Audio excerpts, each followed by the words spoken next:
এই বরপতি গ্রাম। অভিশপ্ত রাত সন্ধ্যা নামতে গ্রামটি আরো ভয়ঙ্কর হয়ে ওঠে। কুয়াশায় ঢাকা পথ, পাতা পড়ার মৃদু শব্দ, দূরে কোথাও শিয়ালের ডাক, সব মিলিয়ে জানি এক অতিক পরিবেশ। বাতাস ভারী হয়ে আসে, যেন অদৃশ্য কারো নিঃশ্বাস ভেসে আসে চারপাশে। রিয়াদ, এক তরুণ সাংবাদিক, শুনে এই গ্রাম নিয়ে অদ্ভুত সব গল্প।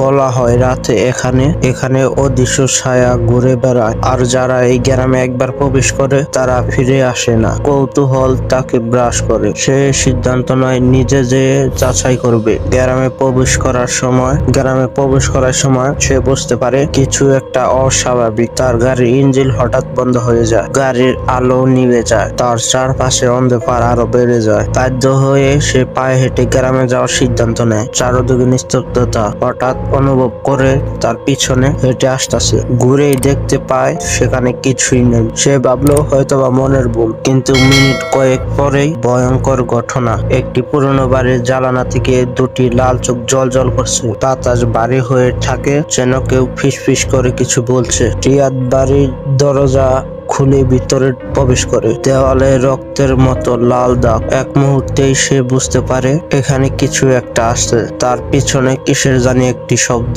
রিয়াদ পিছনের দিকে তাকায়, দেখে একটি ছায়া মূর্তি, হাল জিরি হাত, গর্তের মতো ফাঁকা চোখ। সে চিৎকার করে বাইরে দৌড়াতে চায়, কিন্তু দরজা আপনা আপনি বন্ধ হয়ে যায়। মাটির নিচ থেকে ফিসফিস করে কেউ যেন বলে, তুমি আমাদের এলাকা পার করেছ, এখন তোমার পালা। দেওয়াল থেকে রক্ত পড়তে থাকে, আর নিচে ধীরে ধীরে নিভে যায়। রিয়াদ অনুভব করে সে নিচে নামছে এক অন্ধকার গহ্বরে। সে পড়ে যায় এক রহস্যময় গভীর করে। চারপাশে অদ্ভুত চিহ্ন আঁকা, একটি বিশাল আয়না যার মধ্যে শুধুমাত্র ছায়া দেখা যায়। হঠাৎ আয়নাটি কাঁপতে থাকে এবং তার ভিতর থেকে একটি বিকট চেহারার পানি বাইরে আসে। প্রাণীটি মুখ হা করে, যেন রিয়াদের আত্মাটি টেনে নিতে চায়। রিয়াদ পালানোর চেষ্টা করে, কিন্তু তার পা জমে গেছে। তখন সে বুঝতে পারে এই গ্রামে এক অভিশাপ শিকার হয়েছে। কিছুক্ষণ পর সে নিজেকে আয়নার মধ্যে দেখতে পায়, কিন্তু তার মুখ নেই। পরের দিন সকালে গ্রামের লোকটা দেখতে পায় রিয়াদের ক্যামেরা পড়ে আছে, কিন্তু সে নেই। কিন্তু তার গলার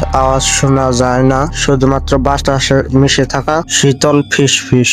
আর কেউ কি আসবে এই গ্রামে? ভিডিওটি যদি ভালো লাগে তাহলে আমার চ্যানেলটি সাবস্ক্রাইব করবেন এই ধরনের গল্প পেতে চাইলে।